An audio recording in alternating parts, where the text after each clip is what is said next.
इंसान गलतियों का पुतला है। इंसान गलतियों का पुतला है, गलती है इंसान। इंसान गलतियों का पुतला है, गलती है इंसान। जब पत्थर पूजे जाते हैं तो बहुत दुखी होते हैं भगवान। नमस्कार दोस्तों, आप सभी का अपने YouTube चैनल पर स्वागत है। आज हम लोग एक नए विषय के साथ में एक नई चर्चा करेंगे। उत्तर प्रदेश दरोगा भर्ती। उत्तर प्रदेश दरोगा भर्ती 2021 के अंतर्गत जो एग्जाम होने वाले हैं उस पर हम लोग एक महत्वपूर्ण टॉपिक पे आज चर्चा करेंगे, जो हमारे एग्जाम की दृष्टि से बहुत महत्वपूर्ण होगा और इसी तरह के आगे भी हम लोग वीडियो डालते रहेंगे। चलो देखते हैं आज हम लोग एक नया टॉपिक, उत्तर प्रदेश दरोगा भर्ती के अंतर्गत मूल विधि संविधान। महिला संरक्षण,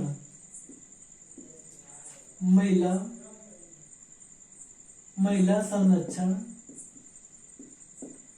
विधिक प्रावधान।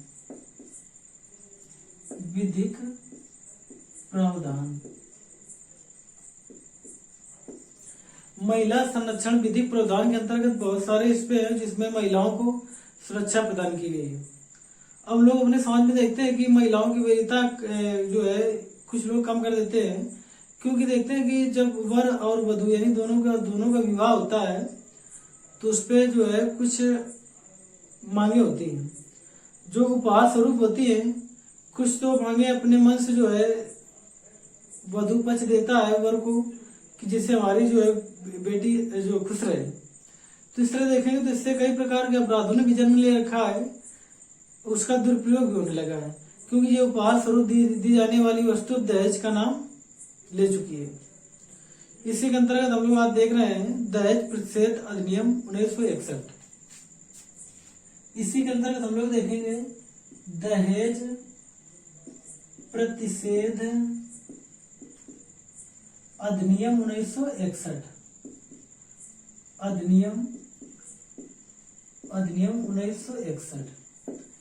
इसके अंतर्गत हम लोग देखेंगे कि दहेज प्रतिषेध अधिनियम यानी देखेंगे इस पे कौन कौन सी जो है प्रतिषेध होते हैं, यानी कैसे दहेज लिया जाता है, कैसे दहेज दिया जाता है और इसके लिए दंड क्या है और ये कब से शुरू हुआ। इस तरह काफी चीज हम लोग जानेंगे। तो दहेज प्रतिषेध अधिनियम 1961। The dowry prohibition act 1961। The dowry prohibition act 1961, दहेज प्रतिषेध अधिनियम 1961। अब दहेज लिखा हुआ है तो आजकल हम लोग देख रहे हैं कि अपने समाज में बहुत सी कुरीतियां उत्पन्न हो गई है, जिससे जो है वधू पक्ष को काफी सारी समस्याओं से गुजरना पड़ता है। वर पक्ष वाले पहले तो कुछ नहीं कहते, लेकिन बाद में क्या होता है वधू पक्ष को सताया जाता है और भिन्न भिन्न प्रकार की जो वस्तुओं की मांग की जाती है। तो जितनी भी वस्तुएं ये सब दहेज के अंतर्गत आती है जो मांग की जाती है, वो प्रत्यक्ष वस्तु हो या अप्रत्यक्ष वस्तु हो। अब हम लोग देखते हैं कि दहेज प्रतिषेध अधिनियम 1961 का जो है कब से शुरुआत हुई या कब से लागू हुआ। तो देखेंगे दहेज प्रतिषेध अधिनियम 1961। तो यहाँ पे हम लोग देखेंगे सबसे पहले कि दहेज प्रतिषेध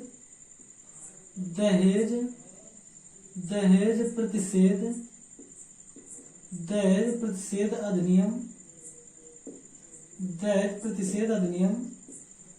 1961। तो इसकी स्वीकृति जो हमारी कब से मिली, तो दहेज प्रतिषेध अधिनियम 1961 की स्वीकृति जो है हमारी 20 मई 1961 यानी राष्ट्रपति के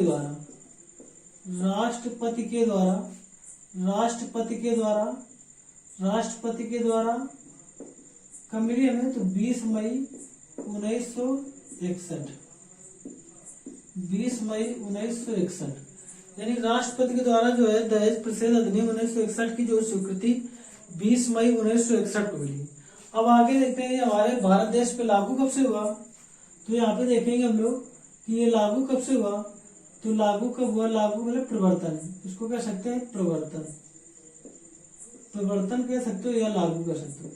तो ये लागू कब से हुआ, तो लागू हमारा 1 जुलाई 1961। तो दहेज प्रतिषेध अधिनियम 1961 जो है की स्वीकृति जो है राष्ट्रपति के द्वारा 20 मई 1961 को मिली, और भारत देश पर लागू कब हुआ तो 1 जुलाई 1961। पहले जम्मू कश्मीर राज्य को छोड़कर था, लेकिन जब से जम्मू कश्मीर जो भारत का राज्य पूर्णतः बनाया गया है, तब से जो है सभी जगह यानी संपूर्ण भारत पर इसका जो विस्तार हो गया है।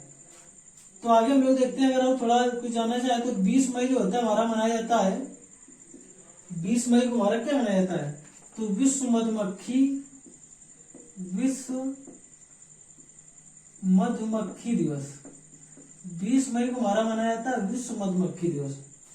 20 मई को क्या मनाया जाता है विश्व मधुमक्खी दिवस। 20 मई को विश्व मधुमक्खी दिवस मनाया जाता है। ये विश्व मधुमक्खी दिवस 20 मई को क्यों मनाया जाता है तो एक थे हमारे कौन एंटीन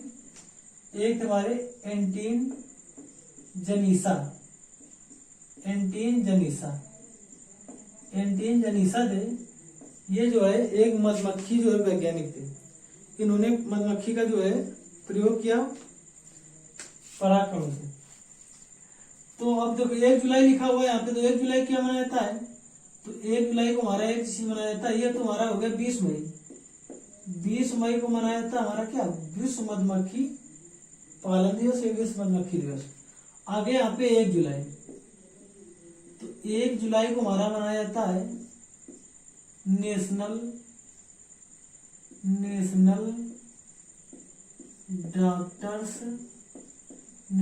डॉक्टर्स डे। ये मनाया जाता है हमारा 1 जुलाई। जो 1 जुलाई क्यों मनाया जाता है क्योंकि हमारे थे डॉक्टर विधान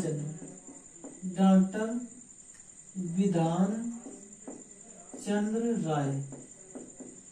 डॉक्टर विधान चंद्र राय जी का जन्म जो है 1 जुलाई को हुआ था। और हमारा जो ये विश्व मधुमक्खी दिवस है ये 20 मई को मनाया जाता है क्योंकि एंटीन जनीसा का जन्म जो हुआ था 20 मई को, इसलिए ये मनाया जाता है। तुम लोग आगे सोचते हैं अपने टॉपिक पे महिला संरक्षण विधिक प्रावधान दहेज प्रतिषेध अधिनियम 1961, यानी महिला संरक्षण विधिक प्रावधान के अंतर्गत आता है हमारा दहेज प्रतिषेध अधिनियम 1961। आगे देख लीजिए तो यहाँ पे इंग्लिश में लिखा है द डाउरी प्रोहिबिशन एक्ट 1961, यानी कि अंग्रेज चले गए लेकिन अंग्रेजी अभी भी नहीं गई, क्योंकि इसको अभी हम लोगों को भी पढ़ना पड़ा। चलो कोई बात नहीं, इसका भी फायदा हम लोगों को भाषाओं का ज्ञान भी होना चाहिए काफी प्रकार की। अब देखते हैं आगे, तो यहाँ पे लिखा द डाउरी प्रोहिबिशन एक्ट 1961, दहेज प्रतिषेध अधिनियम 1961। ये तो इसका पूरा नाम हो गया कि नाम क्या है दहेज प्रतिषेध अधिनियम 1961। अब देखते हैं कि दहेज प्रतिषेध अधिनियम 1961 को जो है राष्ट्रपति की स्वीकृति कब मिली तो राष्ट्रपति के द्वारा स्वीकृति मिली थी 20 मई 1961। 20 मई 1961 को जो है राष्ट्रपति के द्वारा स्वीकृति मिली। अब आगे देखिए प्रवर्तन या लागू, तो हमारा दहेज प्रतिषेध अधिनियम 1961 कब प्रवर्तन में आया या कब लागू हुआ तो ये लागू हमारा 1 जुलाई 1961।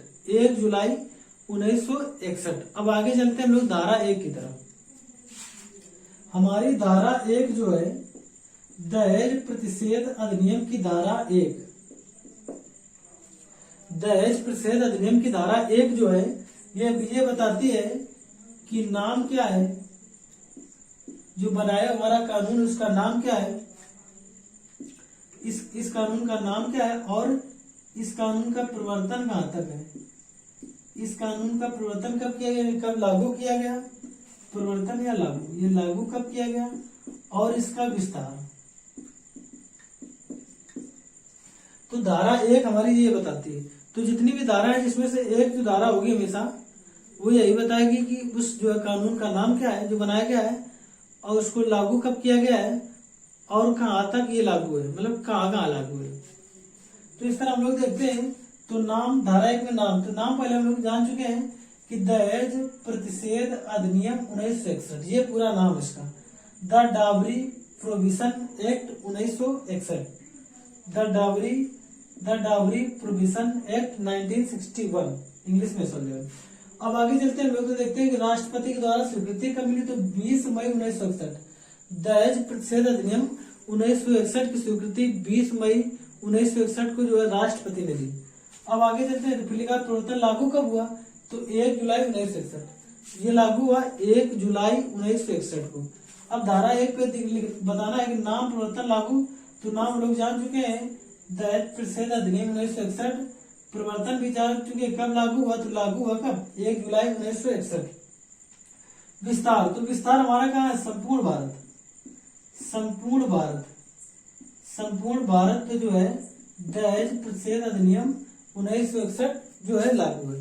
तो धारा 1 में केवल हमेशा यही पूछाया जाएगा, नाम और लागू कब लागू हुआ और इसका विस्तार कहाँ है। आगे चलते हैं हम लोग धारा 2 की तरफ। धारा 2, तो दहेज प्रतिषेध अधिनियम की धारा 2 क्या कहती है, तो धारा ये कहती है दहेज प्रतिषेध अधिनियम 1961 की धारा 2 कहती है संपत्ति या मूल्यवान वस्तु। धारा 2 कहती है संपत्ति या मूल्यवान वस्तु, संपत्ति व मूल्यवान वस्तु, मूल्यवान वस्तु, संपत्ति या मूल्यवान वस्तु। धारा 2 कहती है कि संपत्ति या मूल्यवान वस्तु, यानी कि वर या वधू पक्ष के जो है अंतर्गत जितने पक्षकार होते हैं या वर पक्षकार जो होते हैं, वो अगर किसी भी तरह से कोई भी संपत्ति मांगते हैं या कोई मूल्यवान वस्तु मांगते हैं, तो ये जो है दहेज प्रथा के अंतर्गत आ जाएगा, यानी कि दहेज के अंतर्गत अपराध होगा। वर पक्षकारों के द्वारा, यानी जो माता पिता होते हैं वर के या रिश्तेदार होते हैं, ये हमारे होते हैं वर पक्षकार, या भाई बहन होते हैं वर के, ये सब वर पक्षकार करते हैं। तो इसमें क्या होता है, अगर इनमें से किसी व्यक्ति ने दहेज मांगा, दहेज का मतलब क्या, कोई संपत्ति या कोई मूल्यवान वस्तु, या तो पैसे मांगेंगे या कोई मूल्यवान वस्तु जैसे कार हो गई, मोटर हो गई, गाड़ी हो गई, कोई भी इस तरह, या फिर कोई सोने चांदी का कोई आभूषण हो गया, अगर ये मांगते हैं या संपत्ति मांगते हैं, डायरेक्ट कोई पैसा मांगते हैं, या फिर जैसे कोई खेत वगैरह या कोई अचल संपत्ति, अचल संपत्ति, इस प्रकार के अगर कुछ भी मांग करते हैं वधू पक्ष के लिए, वर पक्ष जो वाले यदि वधू पक्ष से मांगते हैं, यानी स्त्री पक्ष से मांगते हैं, महिला पक्ष से, तो ये एक अपराध माना जाएगा। अब आगे चलते हैं हम लोग धारा 3। आगे क्या है, धारा 3, आगे धारा 3 दहेज प्रतिषेध अधिनियम 1961 की धारा 3, दहेज प्रतिषेध अधिनियम 1961 की धारा 3। तो दहेज प्रतिषेध अधिनियम 1961 की धारा 3 पे क्या है, दहेज लेना, दहेज लेना, दहेज लेना, देना व दुष्प्रेरण, दहेज लेना व दहेज देना व दुष्प्रेरण। तो धारा 3 कहती है, दहेज प्रतिषेध अधिनियम 1961 की धारा 3 कहती है कि यदि कोई व्यक्ति यानी वर पक्षकार, चाहे वो डायरेक्ट वर हो, चाहे वो केवल वर हो, या फिर वर का कोई भाई बहन हो, या माता पिता हो, या वर का कोई भी रिश्तेदार हो, तो इसमें बताया गया दहेज लेना और देना, दहेज लेना और देना या फिर दुष्प्रेरण।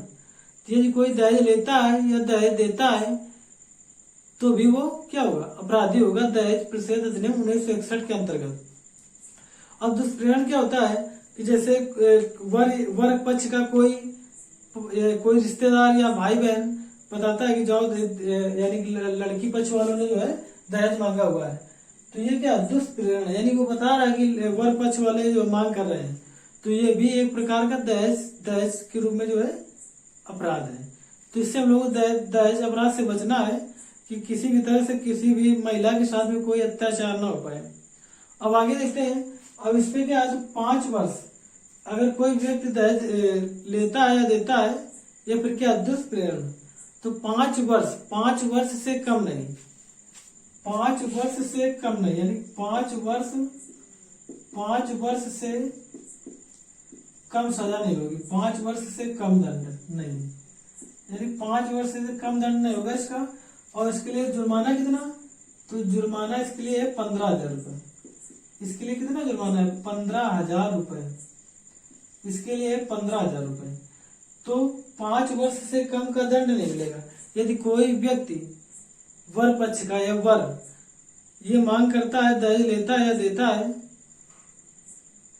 कुल मिलाकर दहेज लेना और देना दोनों अपराध है, और दुष्प्रेरण करोगे तो भी अपराध है, तो इसके लिए क्या होगा, 5 वर्ष से कम की सजा नहीं होगी, यानी 5 वर्ष से यानी कम सजा नहीं होगी और 15,000 रुपए का जुर्माना भी हो सकता है। आगे चलते हैं हम लोग धारा 4, दहेज प्रतिषेध अधिनियम 1961 की धारा 4। धारा 4 देखते हैं, दहेज प्रतिषेध अधिनियम 1961 की धारा 4 को देखते हैं। तो दहेज मांगना, दहेज मांगना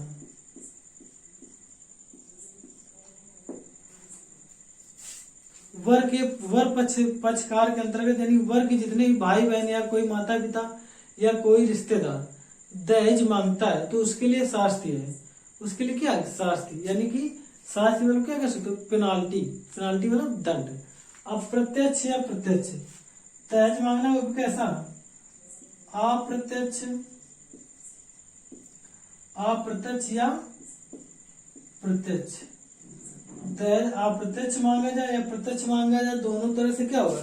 दहेज प्रतिषेध अधिनियम 1961 के अंतर्गत ये क्या होगा? ये एक दंडनीय अपराध है। कैसा अपराध है? दंडनीय अपराध है। इस पे क्या होगा? तो लिखा है धारा 4, दहेज प्रतिषेध अधिनियम 1961 की धारा 4 के अंतर्गत यदि कोई व्यक्ति दहेज मांगता है, वो चाहे अप्रत्यक्ष रूप से हो चाहे अप्रत्यक्ष।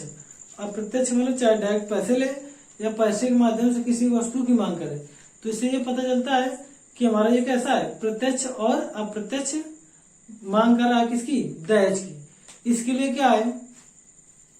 इसके लिए हमारा क्या है? 6 माह, यानी कम से कम इसके लिए सजा कितनी होगी? 6 माह। कम से कम सजा होगी 6 माह, और 6 माह अधिकतम कितनी होगी? 2 वर्ष। कम से कम सजा कितनी होगी? 6 माह, अधिकतम होगी 2 वर्ष, और जुर्माना कितना होगा? और जुर्माना होगा 10,000 रुपये। तो इसके लिए सजा कितनी होगी? कम से कम सजा 6 माह, कम से कम सजा होगी 6 माह की। कम से कम 6 माह भी होगी, अधिक से अधिक कितनी होगी? तो अधिक से अधिक होगी 2 वर्ष। अधिक से अधिक सजा कितनी होगी? 2 वर्ष। अधिक से अधिक 2 वर्ष सजा होगी, और जुर्माना कितना होगा? 10,000 रुपये। 10,000 रुपये। यानी दहेज प्रतिषेध अधिनियम 1961 की धारा 4 के अंतर्गत यदि कोई व्यक्ति, यदि कोई वर पक्ष का व्यक्ति, यदि कोई वर पक्ष का जो है व्यक्ति जो क्या करेगा? अप्रत्यक्ष या प्रत्यक्ष रूप से जो है दहेज की मांग करेगा कि कार दे दो, बंगला दे दो, गाड़ी दे दो, कोई वाहन इस तरह दे दो, वाहन जैसे मोटरसाइकिल हो गई, कार हो गई, ये सब क्या है? प्रत्यक्ष अप्रत्यक्ष है। या पैसा दे दो, तो ये क्या है? दहेज प्रतिषेध अधिनियम 1961 के अंतर्गत अपराध है। दहेज प्रतिषेध अधिनियम 1961 के अंतर्गत क्या है? अपराध है। अब आगे आते हैं हम लोग धारा 5। आगे आते हैं हम लोग धारा 5। तो धारा 5 पे क्या है? धारा 5 कहती है दहेज प्रतिषेध अधिनियम 1961 की धारा हमारी, दहेज प्रतिषेध अधिनियम 1961 की धारा 5 हमारी कहती है दहेज लेना व देना करार शून्य होगा। दहेज लेना व देना, दहेज लेना व देना, दहेज लेना व देना करार क्या होगा? शून्य होगा। करार शून्य होगा। मतलब दहेज प्रतिषेध अधिनियम 1961 की धारा 5 के अंतर्गत बताया है, प्रावधान है कि दहेज लेना और देना अगर करार में तो फिर शून्य होगा, यानी अपराध नहीं लगेगा। मतलब यदि आपके पहले से लिखा पड़ी है कि मतलब कि और दोनों में सहमति भी है कि ये दहेज नहीं, ये केवल एक उपहार स्वरूप है, दोनों में सहमति भी होनी चाहिए कि ये केवल जितना भी धन या जो भी दिया जा रहा है अप्रत्यक्ष या प्रत्यक्ष रूप से धन, तो वो केवल एक उपहार स्वरूप है। अगर ये दोनों पक्षों के बीच यदि समझौता है कि ये केवल उपहार स्वरूप दहेज नहीं है, तो फिर इसका करार शून्य माना जाएगा। मतलब इसके लिए कोई अपराध नहीं होगा। फिर आगे हम लोग देखते हैं दहेज प्रतिषेध अधिनियम 1961 के अंतर्गत धारा 6 के लिए। दहेज प्रतिषेध अधिनियम 1961 की धारा 6, इस पे क्या है? महिला या वधु या महिला का कोई भी जो है, महिला या वारिस, महिला या वारिस का वर के द्वारा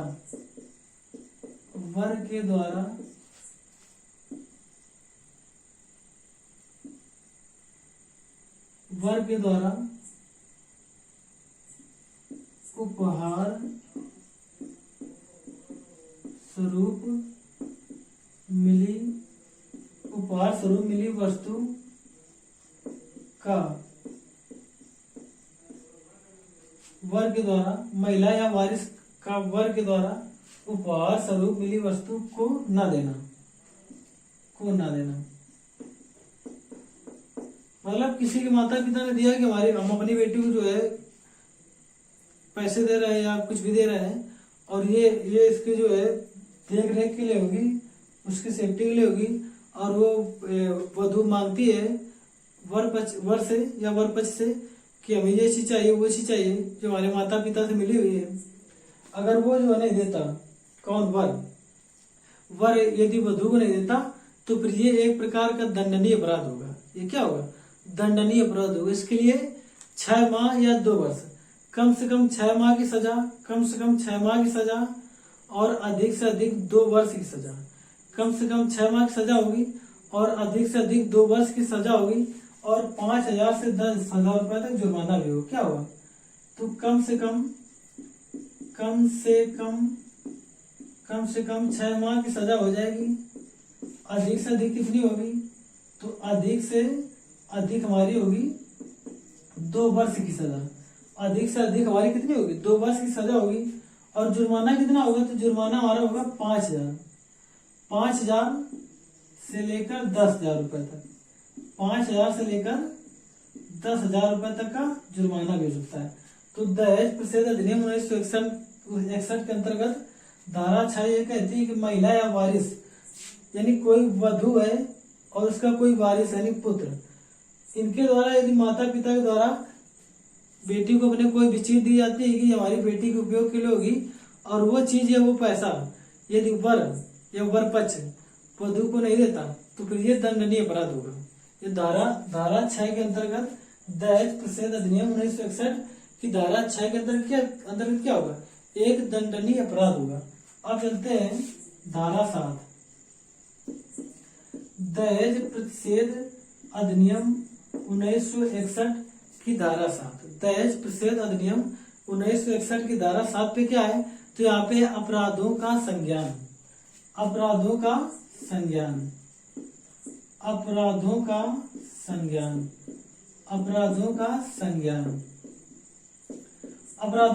लोग कह सकते हो कि जांच। क्या है?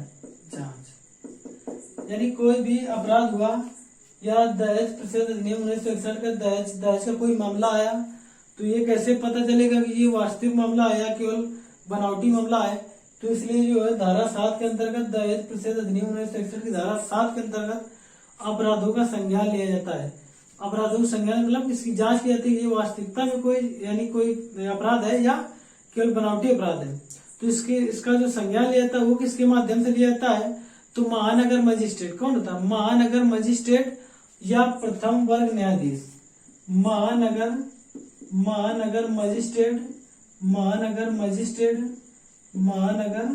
मजिस्ट्रेट या प्रथम वर्ग न्यायाधीश।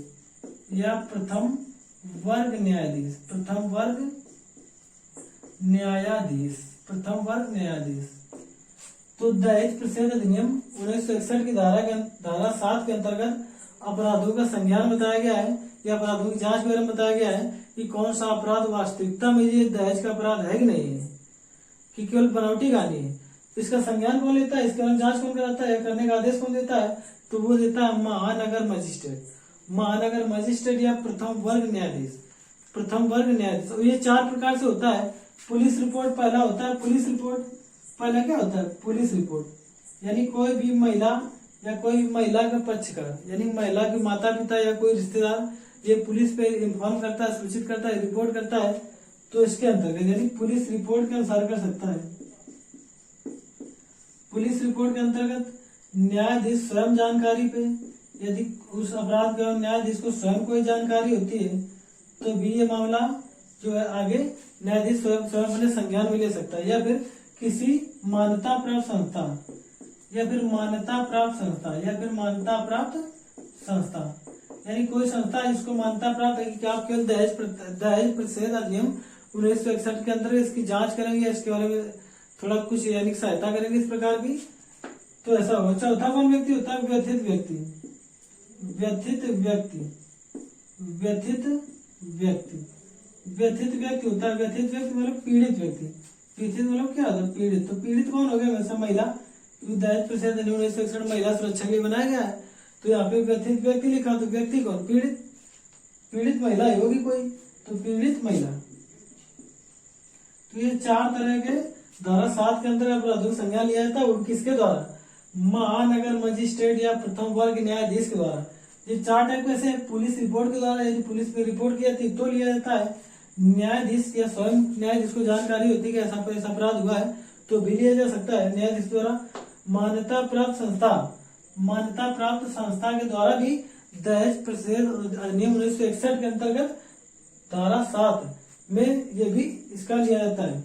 फिर आगे व्यथित व्यक्ति या पीड़ित व्यक्ति। धारा 7 के अंतर्गत व्यथित व्यक्ति यानी कोई महिला जो ये बताती है कि हमारे साथ इतना बड़ा अपराध हो रहा है, हमें हानि पहुंचाया जा रही है, तो फिर क्या होगा?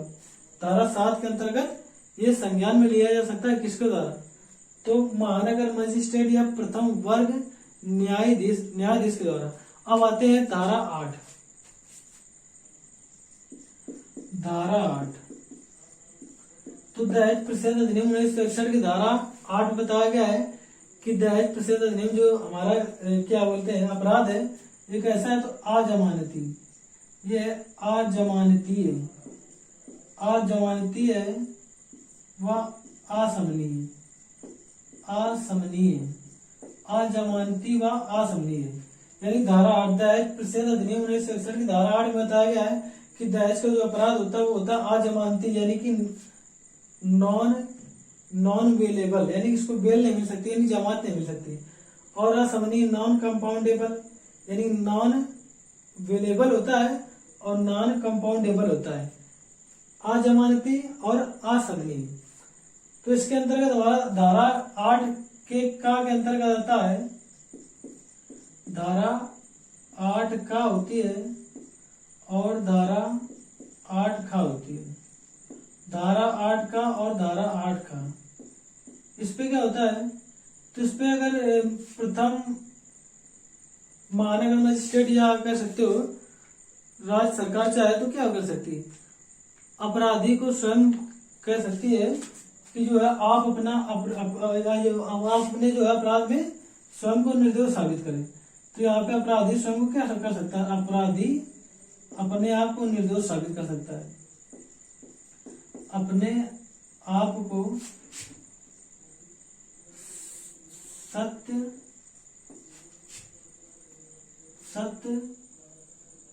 सबूतों के द्वारा, सत्य सबूतों के द्वारा सही साबित कर सकता है, निर्दोष साबित कर सकता है अपने आप को। लेकिन उसे इस बात के लिए सबूत देने पड़ेंगे कि वाकई ये निर्दोष है। तो दहेज प्रतिषेध अधिनियम 1961 की धारा 8 में बताया गया अजमानती और असमनीय, यानी कौन हमारा जो दहेज प्रतिषेध अधिनियम 1961 की धारा, जो दहेज का जो अपराध वो कैसा है?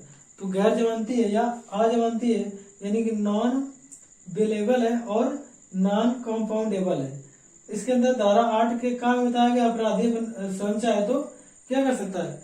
अपना जो है वो दे सकता है कि नहीं हम ऐसा नहीं करें, ऐसा नहीं, तो उसके लिए इसको सबूत देना पड़ेगा। जब तक सबूत नहीं देंगे तब तक इसका मान्य कुछ भी नहीं होगा। अब चलते आगे, धारा 8 का खा बताया गया है कि राज्य सरकार क्या करे? राज्य सरकार अधिकारी नियुक्त कर सकती है। किसके लिए? दहेज प्रतिषेध अधिनियम की रोकथाम के लिए 1961।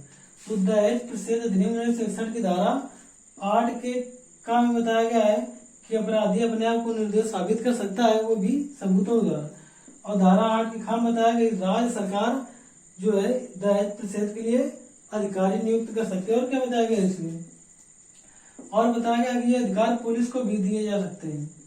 राज्य सरकार चाहे तो क्या पुलिस को भी ये अधिकार दे सकती है कि ठीक आप भी जो है दहेज प्रतिषेध अधिनियम 1961 के अंतर्गत इस पे कुछ जो है बचाव के लिए।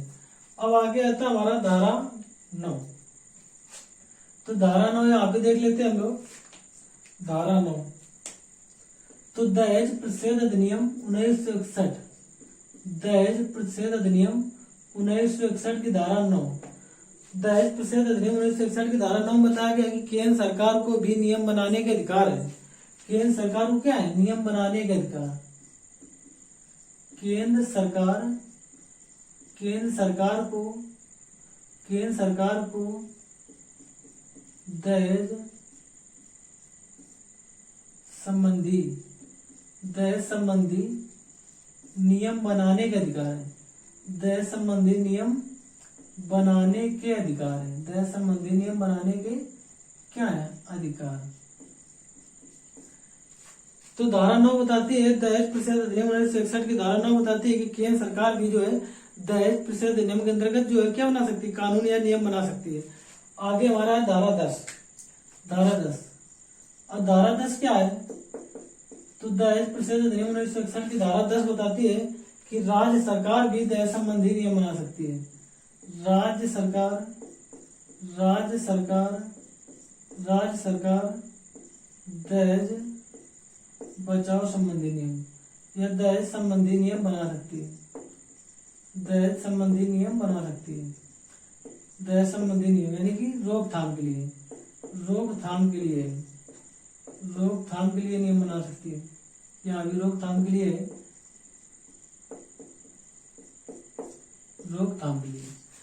तो दहेज प्रतिषेध अधिनियम 1961 की धारा 9 बताती है कि केंद्र सरकार जो है दहेज प्रतिषेध के लिए दहेज अपराध को रोकने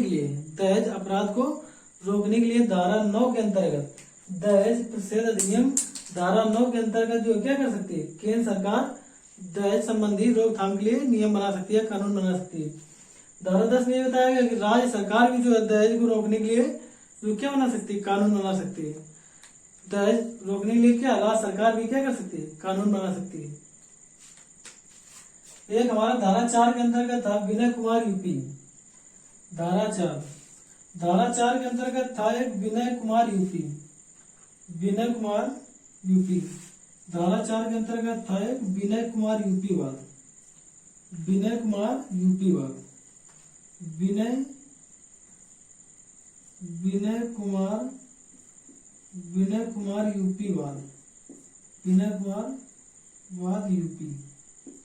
यानी कि एक उत्तर प्रदेश का एक वाद था विनय कुमार यूपी वाद। वो धारा 4 के अंतर्गत इसे बताया गया है कि यदि कोई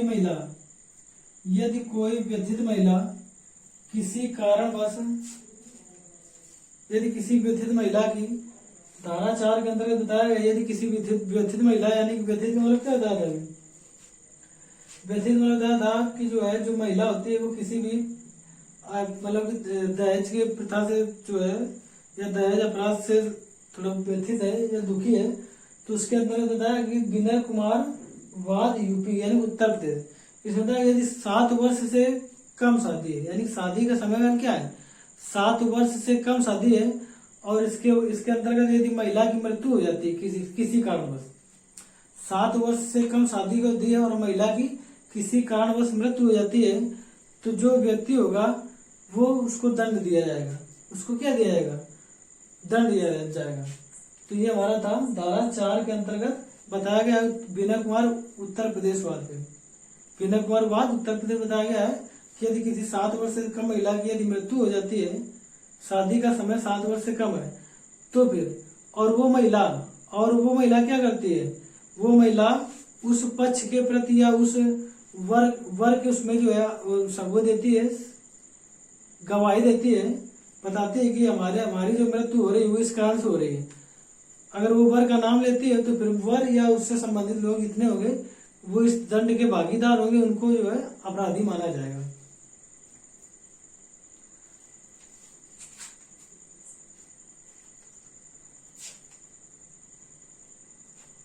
तो आज का टॉपिक हमारा यहीं पे समाप्त होता है। और अगर आपको हमारी क्लास अच्छी लग रही हो तो आप चैनल को सब्सक्राइब करें, लाइक करें, शेयर करें। अगर आपको अच्छी लग रही तो जय हिंद दोस्तों।